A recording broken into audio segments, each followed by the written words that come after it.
I welcome back you all to this class of mathematics, and today we are going to start chapter 7, integrals.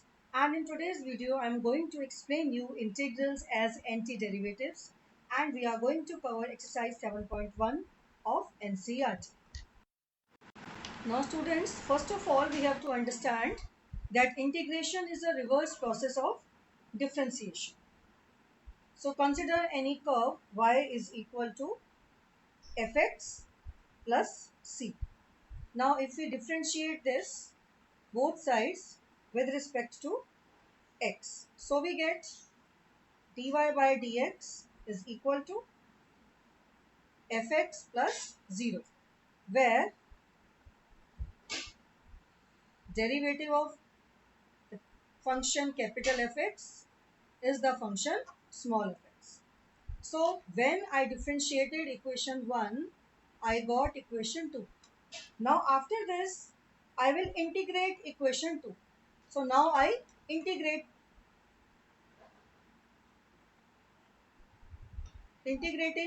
both sides of above equation 2 again with respect to x. So students, when we integrate, this is the sign of integration. Dy by dx into dx fx. This is, you can see, this is small f dx. Now integration of dy is y and integration of small fx is capital Fx plus c. So now what did we notice? We noticed that in equation number 1, you are given a function. In equation 2, you differentiated that function. And when you integrated that function, you got the same function in equation 3 as you got in equation 1. That means integration and differentiation, these are two processes which nullify each other. They are inverse of each other. So integration is nothing but antiderivative.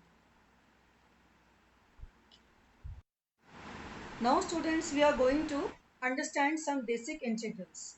To understand integration, we have to be very thorough in differentiation. So let us first consider the expression x raised to the power n plus 1 upon n plus 1, and we are differentiating it with respect to x. Now you here very well know that n is a constant and x is a variable. So its derivative will be 1 upon n plus 1, which is a constant, and x n plus 1, its derivative will be n plus 1 x raised to the power n plus 1 minus 1, which after cancellation gives you x raised to the power n. So because derivative of this expression is x raised to the power n, and therefore integration of x raised to the power n dx will be x raised to the power n plus 1 upon n plus 1 plus a constant c, where c is called a constant of integration. And what is this constant of integration? That I explain you. And suppose if you would have found the derivative of x raised to the power n plus 1 upon n plus 1 plus some constant k, then still you would have got the derivative to be x raised to the power n. If so, therefore, if there was any constant added or subtracted or not with the integrand, we did not know it about it. So that's why we add a constant of integration. That means that when you differentiated this expression on the right hand side, you got the expression on the left hand side, but you never know if there was any constant added or subtracted or not, because constants always become 0 while you differentiate them. And that is why when we integrate, we always add a constant. Now this formula, as you can see in this green box, this is valid for all powers of x except minus 1. The power of x for this formula to be valid should not be equal to minus 1, because what happens is when the power of x is minus 1, this expression becomes 1 upon x dx, and you know 1 upon x is the derivative of log x. So its integration will be log mod x. Why don't we write log x and why do we write log mod x? Because log function is defined only for positive numbers, and therefore in case if x was negative, we have taken its mod. So now we can take some other examples also. And we can use this formula in integrating these functions. You can see if you have x raised to the power 1, so its integration according to the above formula is going to be x raised to the power 1 plus 1 upon 1 plus 1, that is x square upon 2 plus a constant of integration. The integration of x raised to the power 1 by 2 dx is going to be x raised to the power 1 by 2 plus 1 upon 1 by 2 plus 1, which is 2 by 3 x raised to the power 3 by 2 plus a constant of integration. And similarly, if you have to integrate the expression x raised to the power minus 2, which is equal to 1 upon x square. If you have to integrate such an expression, so this will also be, the above formula can also be used there. So this is going to be equal to x raised to the power minus 2 plus 1 upon minus 2 plus 1 plus a constant of integration. That means this number is minus 1 upon, since it is x raised to the power minus 1, so this is minus 1 upon x plus a constant of integration. So you have understood very well the application of this formula. Now let us extend the use of above formula for finding the integral of root x. Now root x dx can be written as x raised to the power 1 by 2 dx, and if you integrate using the above formula, it is going to be x raised to the power 1 by 2 plus 1 upon 1 by 2 plus 1 plus a constant of integration, which comes out to be 2 by 3 x raised to the power 3 by 2. And suppose if you want to find out the integration of cube root of x, so again you can use the above formula. So that gives you x raised to the power 1 by 3 dx. You use the formula, and it is going to be 1 by 3 plus 1, x raised to the power 1 by 3 plus 1 upon 1 by 3 plus 1 plus a constant of integration, which comes out to be 3 by 4 times x raised to the power 4 by 3 plus a constant of integration. Now let us discuss the antiderivatives of some trigonometric functions. So now you very well know that derivative of sin x is cos x, and that is why integration of cos x dx is going to be sin x plus a constant of integration. Also, the derivative of minus cos x is sin x.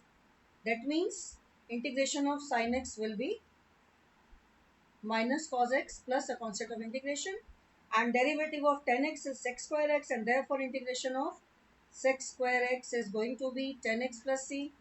Derivative of minus cot x is cos x square x, and therefore integration of cos x square x is going to be minus cot x plus a constant of integration. Now let us consider some more antiderivatives. Now as you can see that derivative of secant x is secant x tan x, and therefore integration of secant x tan x is going to be secant x plus a constant of integration. Also derivative of minus cosec x is cosec x cot x, and this means integration of cosec x cot x is going to be minus cosec x plus a constant of integration. Derivative of ex is ex, and therefore integration of ex is also ex plus c. Derivative of log to the base e of x is 1 by x, and therefore integration of 1 by x dx is log mod x plus c. Derivative of a raised to the power x upon log a is ax, and therefore integration of ax is a raised to the power x upon log a plus a constant of integration. Now let us move to inverse trigonometric functions. Now we know that derivative of sine inverse x is 1 upon square root of 1 minus x square. Also we know that the derivative of minus cos inverse x is also 1 upon root 1 minus x square. And therefore integration of 1 upon root 1 minus x square dx is going to be either sine inverse x plus c, or it is going to be minus cos inverse x plus c. Similarly, we know that derivative of tan inverse x is 1 upon 1 plus x square. Derivative of minus cot inverse x is also 1 upon 1 plus x square. And therefore, integration of 1 upon 1 plus x square dx is going to be either tan inverse x plus c or minus cot inverse x plus the constant of integration. Also, we have the result that derivative of sec inverse x is 1 upon x root x square minus 1, and derivative of minus cosec inverse x is also 1 upon x root x square minus 1. And therefore, integration of 1 upon x root x square minus 1 dx is going to be either sec inverse x plus c or minus cosec inverse x plus a constant c. Now, we have certain theorems that we are going to do here. First one is that if you have two functions fx plus gx, they are added and they have an integration sign. Two functions are added and then this sum is to be integrated, then this is equal to integration of fx dx plus integration of gx dx. And same is true for minus sign also.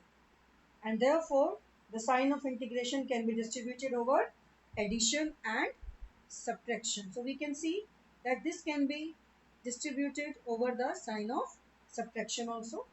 Next we have, if suppose there is some constant c multiplied to some function fx and then you have to find its integration. So you can take c outside the integral sign, constant can be taken out, can be taken common from the integral sign.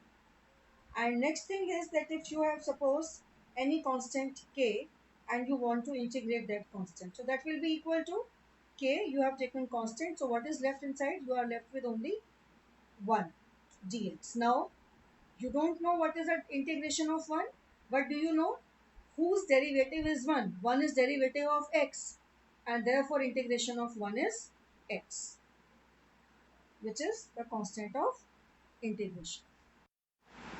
Let us discuss some more formulas. If suppose you have a function f of a linear expression, function of a function f ax plus b, so its integration is going to be capital F ax plus b divided by derivative of ax plus b, which is a. For example, if you have sin ax plus b, so its integration is going to be minus cos ax plus b upon derivative of ax plus b, which is a, plus a constant of integration. If you have e raised to the power ax plus b, so its integration is going to be e raised to the power ax plus b divided by derivative of the function ax plus b, which is a, plus a constant of integration. Here in all the cases the condition is that when you are applying the chain rule here in derivatives, it has to be a linear expression. Suppose if you have log of ax plus b, integration of log of ax plus b, so it is going to be 1 upon ax plus b into derivative of ax plus b, which is going to be a, 1 upon a. So you are going to divide this by the derivative of ax plus b, which is a, dividing by the derivative plus a constant of integration. Now students, let us do some simple questions from exercise 7.1 NCERT. So let us see the first question. The first question says find the integration of sine 2x plus sine 2x dx. Now students, we have to think that what is the expression whose derivative is going to be sine 2x. We know that the derivative of cos 2x is sine 2x. It's going to be minus 2 sine 2x. So I can divide cos 2x by minus 2. So it should be minus cos 2x by 2. Similarly, because I have observed it, I have to do it by the method of inspection, and I inspected that yes, this is the expression which is in bracket whose derivative is sine 2x. Next, if we have cos 3x dx, so this is the cos 3x is derivative of which expression? Cos 3x is derivative of sine 3x upon 3, and therefore its integration is going to be sine 3x upon 3. So what did we learn? We learned that in general, if we have to find the derivative of sine ax, that is equal to sine ax upon or minus cos ax upon a, and if we have to find the derivative, integration of cos ax, that is going to be sine ax upon a. So what we do, we divide the integral by derivative of this 3x. In derivatives, we multiply it by the derivative of, when we have function of a function, we multiply it by the derivative of the inner function. In integration, we divide by the derivative of inner function. Similarly, if you have e raised to the power 2x. So now we have done the formulas of integration, and we know integration of e2x is going to be e2x only. But what we have to do now, we have to divide by the derivative of 2x, which is 2, plus a constant of integration has also is or should always be there. And now we have the next question, which is ax plus b whole square. So now students, first we have to uh, expand it. A square x square plus 2 abx plus b square, and put it in a bracket. And then I discussed a theorem with you in which I told you that the sign of integration can be distributed over addition and subtraction, and also we can take out constants. So I am taking constants out of the sign of integration from every term. 2ab is a constant. So I have distributed this integral sign over all the terms separately, and I have taken the constant terms common also. Now I can see that integration of x square is going to be x cube by 3. 2ab is common. Integration of x raised to the power 1 will be x square by 2. B square is common, and here it is 1. Integration of 1 is x plus a constant of integration. Here we have used this formula that integral of x and dx is going to be xn plus 1 upon n plus 1. We have used this one. And then we have the question number 5, which is sine 2x minus 4 e raised to the power 3x dx. So again, I can distribute the sign of integration over the two terms, which becomes sine 2x dx. Integral of sine 2x dx minus 4 times integral of e raised to the power 3x dx. From the second term, I have taken 4 common. And now, students, I know that integral of sine 2x is going to be minus cos 2x upon 2. Minus 4 is common. Integral of e3x is e3x upon 3 plus a constant of integral. Now let us discuss the integral of question number 10. Integral of root x minus 1 upon root x whole square dx. Now first I have to expand this whole square. So this is x plus 1 upon x minus 2 dx. I have taken the whole square, I have expanded the whole square. Now I separate each and every term. This is x dx, this is 1 by x dx, and this is 2 dx. Constant can be taken out of the integral sign. Now integration of x is x square by 2. Integral of 1 by x is log mod x, and 2 is common, so here we have 1. And integral of 1 is x plus a constant of integration. Now students, we can do question number 12 also of NCERT exercise 7.1, which is x cube plus 3x plus 4 upon square root of x dx. Now here again you have to first simplify and then you have to find the integral. 1 upon root x can be written as x raised to the power minus 1 by 2 into x cube plus 3x plus 4. First I am simplifying this expression. So what it becomes? The powers of x are to be combined. 3 minus 1 by 2 plus x 3 into x raised to the power 1 minus 1 by 2 plus 4 into x raised to the power minus 1 by 2 dx. And now there is no need for me to put the integral sign separately. I can write all the terms, I can simplify all the terms, and I can directly write their integral.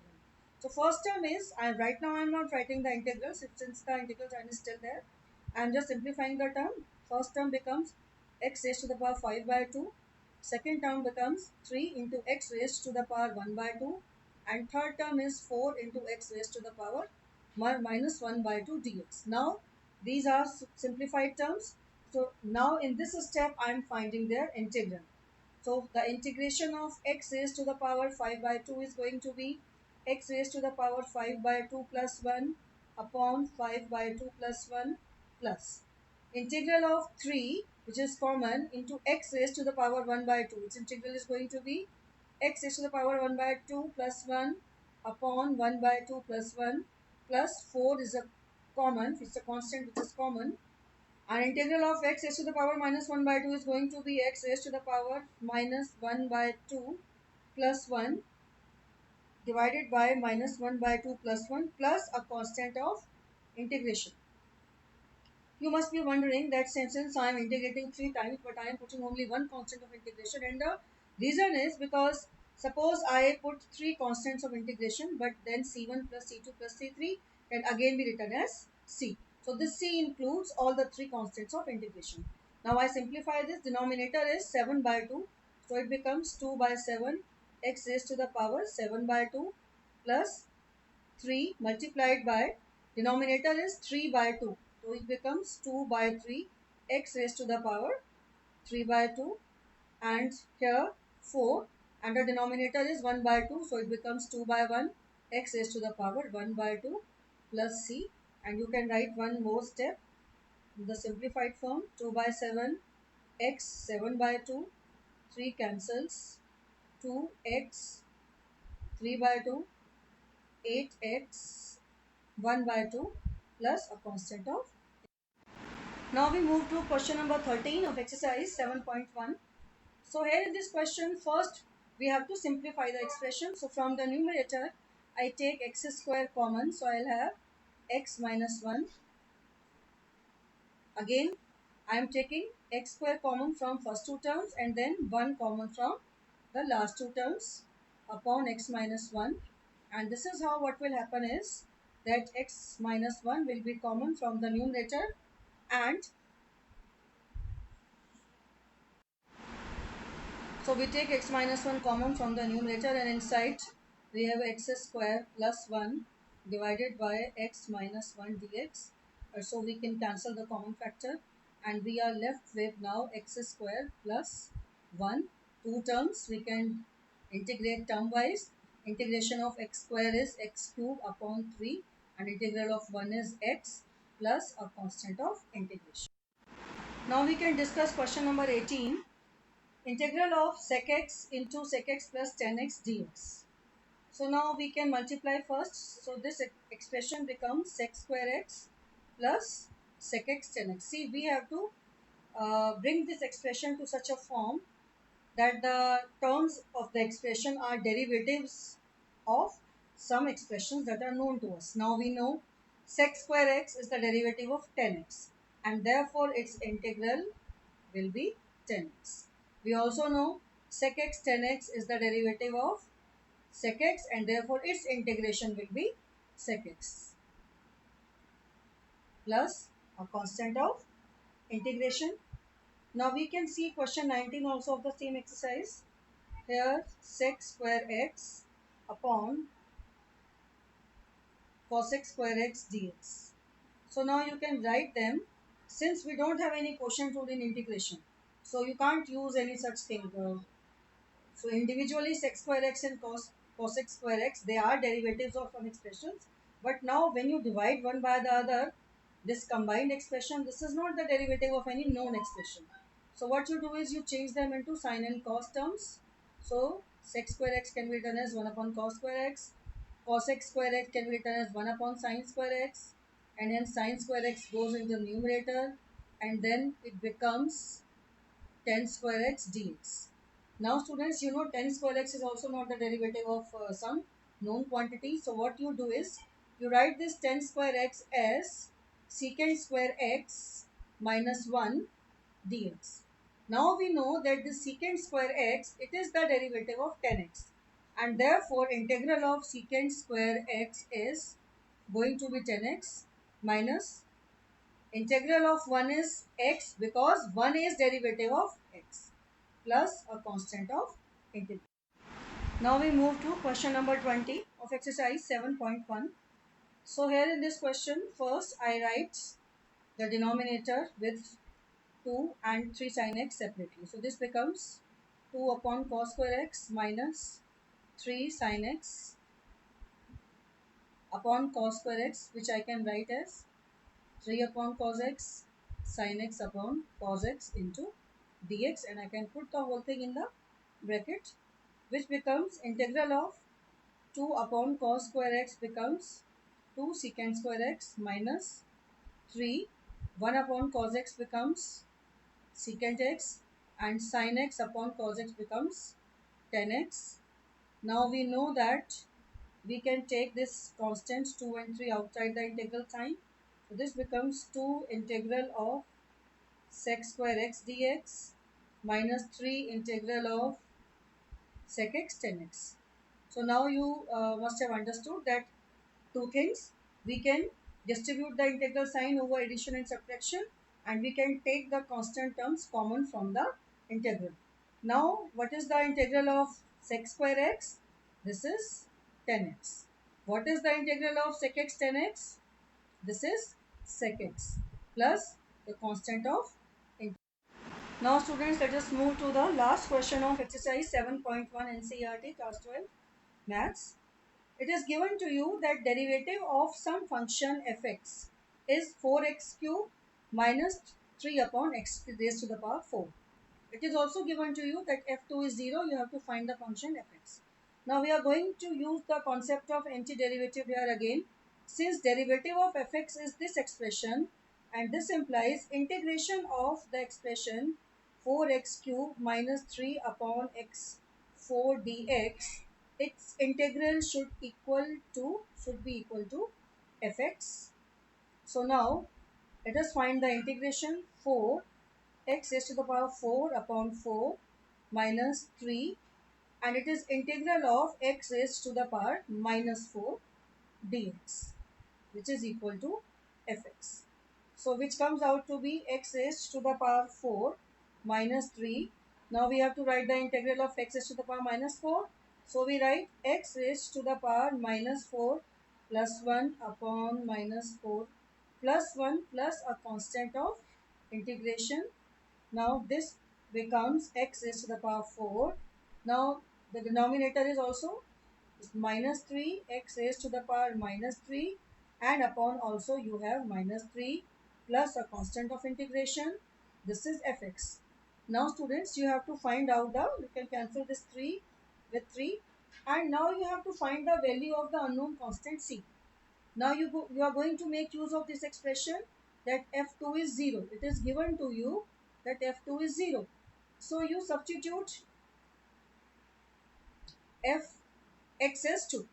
In equation number 1, you substitute x to be 2 in the whole equation 1. So this becomes 2 raised to the power 4 minus minus becomes plus, and 1 upon x cube means 1 upon 2 raised to the power 3 plus a constant c, and according to the expression given to you, this has to be 0, and therefore we solve it.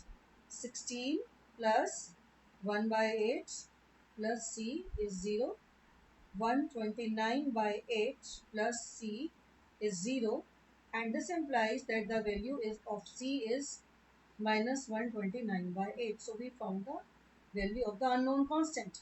So now we substitute this value of unknown constant in equation 1, which is the expression for fx, and therefore fx becomes x raised to the power 4 plus 1 upon x cube minus 129 by 8, which is option A.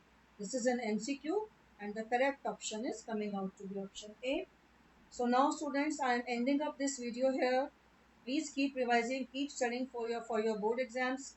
Be motivated, be inspired, and don't forget to like, share and subscribe this video.